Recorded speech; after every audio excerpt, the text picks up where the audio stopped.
Okay, let's analyze all this now with our panel of experts. Martha Raddatz just returned from 2 weeks in the Middle East, former Vice Chair of the Joint Chiefs of Staff, General James Cartwright, and Vali Nasr, a former Senior Advisor to the State Department, now Dean of the Johns Hopkins School of Advanced International Studies, author of this book, The Dispensable Nation, American Foreign Policy in Retreat. And Martha, let me begin with you, because we just heard Secretary Kerry say there, this is not Iraq, but I was very struck by an interview you did earlier this month with General Dempsey, where he said that the shadow of Iraq hangs very heavy over the military leaders.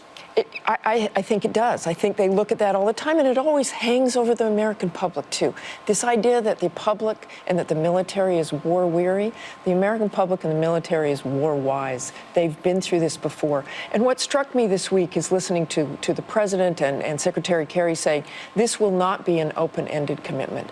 I don't know how you say that, because this could be a chronic problem. Their mission, if it's narrow to deter and prevent any use of chemical weapons, what if they do it again? You would have to go back and attack again. So I think it's pretty hard to say it wouldn't be open-ended in some way. And General Dempsey told you the application of force rarely produces, and in fact never produces, the outcome we seek. Let me take that to you, General Cartwright. You've been in the room. You've been in the Situation Room when decisions like this are made. Take us inside as best you can, this conversation between the President and General Dempsey, where he comes to him and says, hey, you know, we've ramped all this up, but can we hold off on a strike? You know, I think it starts at the tactical level. The first question is, can the forces, the posture, stay on station for a month or 2 months until we go to Congress, until a decision is reached? And the answer to that is yes, they can do that.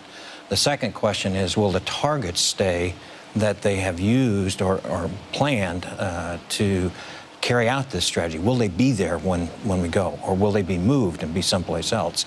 And again, most of the targets associated with this limited strike are fixed. They're buildings, they're facilities, they're areas, so they're going to be there. So and try to detail as best as you can what these targets are. As far as I understand, we're not going to strike the stockpiles of chemical weapons. No, you won't stop. You would not want to strike the stockpiles, because the dispersal of the gases and the chemicals would affect large areas around that activity.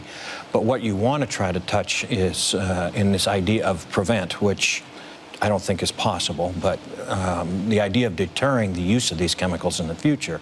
You want to go at the facilities. You're going to want to go at the places where production is done. You're going to want to go at the places where potentially they would move across channels of communication, bridges, things like that would allow them to move it. I mean, they're looking at all of the command and control in this area.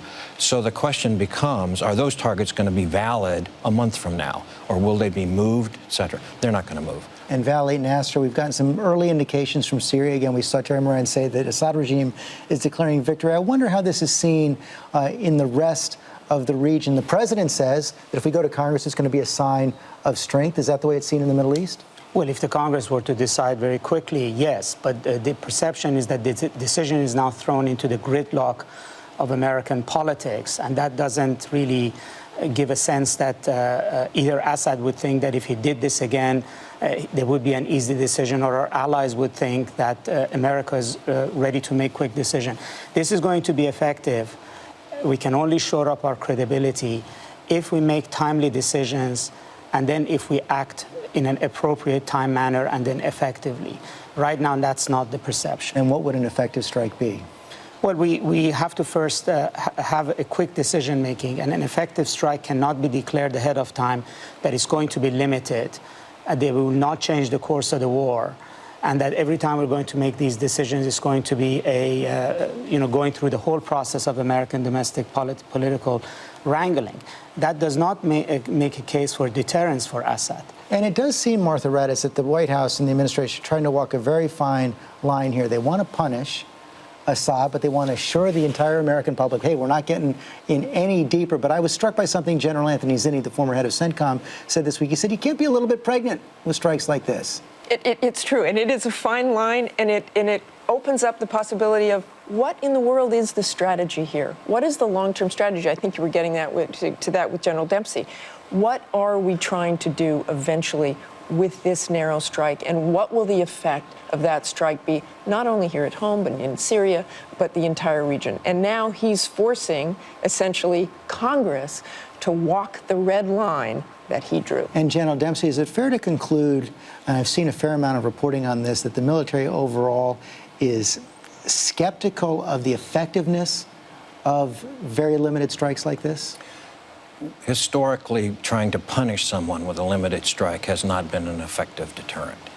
And so the question becomes, what is the strategy? Are we trying to punish, and then are we trying to deter from use of the chemicals in the future and retaliation in the future?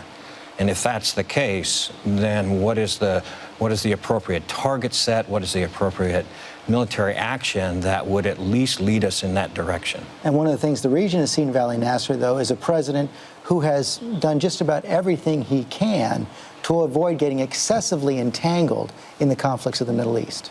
Well, to get entangled at all.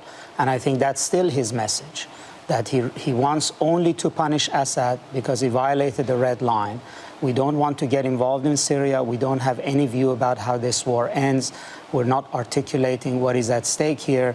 We're still not engaged. And the message to Assad also is that we don't want to get engaged, that we talk about deterrence, but the critical deterrence is American decisiveness and commitment to the region. And unless and until that's there, I don't think we are either impressing our allies or we're really threatening Assad. Okay. And George, it really does have to go back to that red line comment the president made. Everyone heard that comment. Everybody knows what that means. Everybody knows what that means, but even if he hadn't made that comment, in the face of these pictures of apparently more than 1,000 Syrians gassed to death, including children, wouldn't he have had to act anyway? You would think he would. You would think he would. As America, as a leader, you would think he would. Okay, we got to take a quick break.